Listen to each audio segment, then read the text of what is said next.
Salam alaikum, je vous souhaite une excellente année, pleine de bonheur et de réalisation. Et justement, comment créer notre futur? Quels conseils Allah nous donne pour prendre en main la direction de notre vie?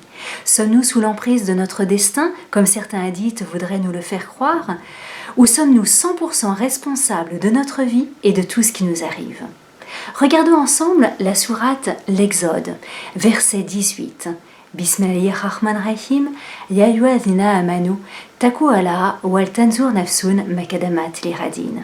Ô vous qui avez cru, soyez des muttaqines et que chaque âme voit ce qu'elle a avancé pour demain. Le verset est clair, Allah n'a pas dit ce que j'ai avancé pour demain, mais ce que chaque âme a avancé pour demain. Allah nous révèle dans ce verset que c'est nous-mêmes qui créons notre futur. Donc, au revoir, chère théorie du destin, au revoir, chère théorie du Mektoub.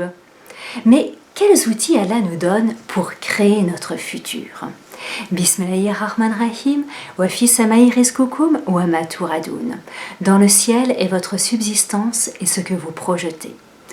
Lorsque Allah nous parle du ciel, est-ce le ciel qui est parfois bleu ou parfois nuageux, ou plutôt notre ciel, c'est-à-dire nos pensées? En effet, tout commence par une pensée. Par exemple, lorsque l'architecte construit une maison, d'abord il l'imagine, ensuite il la dessine, ensuite il crée une maquette et seulement après il la crée dans la matière, dans sa grandeur. Nos pensées sont une énergie incroyable, c'est comme une énergie qu'on envoie dans l'univers et qui nous revient sous forme de réalisation. Comme on dit, on récolte ce que l'on sème. Et si on sème des cactus, on ne va pas récolter des roses. Donc, soyons attentifs à nos semences. Enlevons au fur et à mesure les mauvaises herbes pour ne pas qu'elles étouffent les bonnes graines. Les mauvaises herbes, ce sont les pensées et les émotions négatives. Par exemple, une personne peut avoir tendance à être triste. Shaitan va chercher à la rendre triste, par le manque par exemple, le manque d'un mari, le manque d'enfants, le manque de la mère, du père, le manque de santé, le manque de richesse. Le manque, c'est normal, c'est humain, mais Shaitan nous fait focaliser uniquement dessus et on perd notre énergie. La clé de l'invisible, c'est l'imagination. Et justement, Shaitan va chercher à rentrer dans notre imagination, comme Allah nous le dit dans la sourate Al-Isra, verset 64. Bismillahirrahmanirrahim.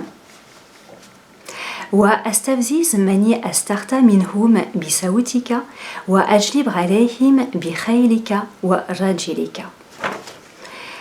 Dieu parle au diable en s'exprimant ainsi. Donc c'est une traduction là, donnée dans la plupart des Corans.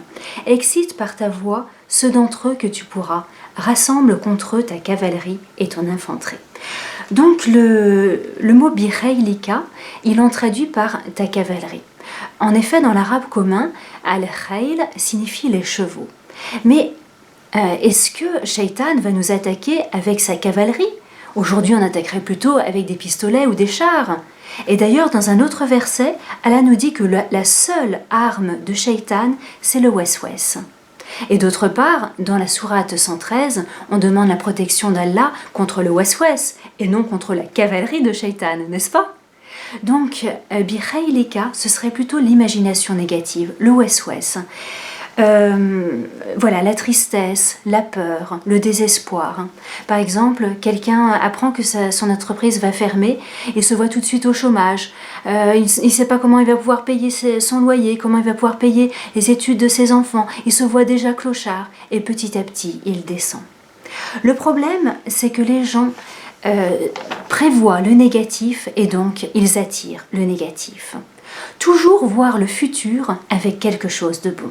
Par exemple, je me vois en parfaite santé, avec des relations riches qui me remplissent le cœur. Je vois la réussite de mes projets. Dans nos doigts aussi, faisons-les avec les visualisations. Lorsque les prophètes prient, leurs doigts marchent. Nous, c'est mélangé. Il y a de la peur, de la suspicion, de l'angoisse. Si quelqu'un demande à Allah la guérison, en même temps, en pensant que c'est très difficile de guérir, voire impossible, les choses ne vont pas changer pour lui. Visualisez vos objectifs, c'est cela qui va faire que votre vie change. Et remerciez Allah sans cesse, pour les petites choses comme pour les grandes, et proclamez ses bienfaits. Wa amma bi ni'mati rabbika fahaddith. Vivre le remerciement d'Allah, c'est évoluer dans la grâce, le bonheur, la beauté. Ça se voit sur nous, ça se voit en nous. Tout est dans notre ciel. La richesse, la joie, la paix, les relations harmonieuses, mais nous n'arrivons pas à le toucher. Allah veut qu'on ait cela pour qu'on fasse notre rôle de khalifa, mais l'homme oublie son rôle en ce monde. Et lorsque on entre dans un imaginaire de peur et de crainte, on éloigne ce que l'on veut, car on émet une vibration inverse. C'est comme les ondes radio. On capte la vibration que l'on émet. À nous de dégager la fréquence que l'on veut attirer. Pourquoi les gens sont malheureux? Parce qu'ils attirent des énergies négatives. Bismillahirrahmanirrahim, ma sabaka min hasanati famin Allahi wa ma sabaka min sayyatin famin nafsika. Dans la sourate An-Nisa, verset 79. Tout ce qui t'arrive de bien vient d'Allah et tout ce qui t'arrive de mal vient de toi-même. Le monde est en harmonie parfaite, dans un ordre incroyable. Pourquoi faire la salate? Pourquoi faire les bonnes œuvres? Pourquoi faire des douras? Car ça booste notre énergie positive. En plus, ça nous purifie et en plus, on reçoit une aide extérieure. Allah et ses anges prient pour nous, comme Allah nous le dit dans la sourate Les Coalisés, verset 43.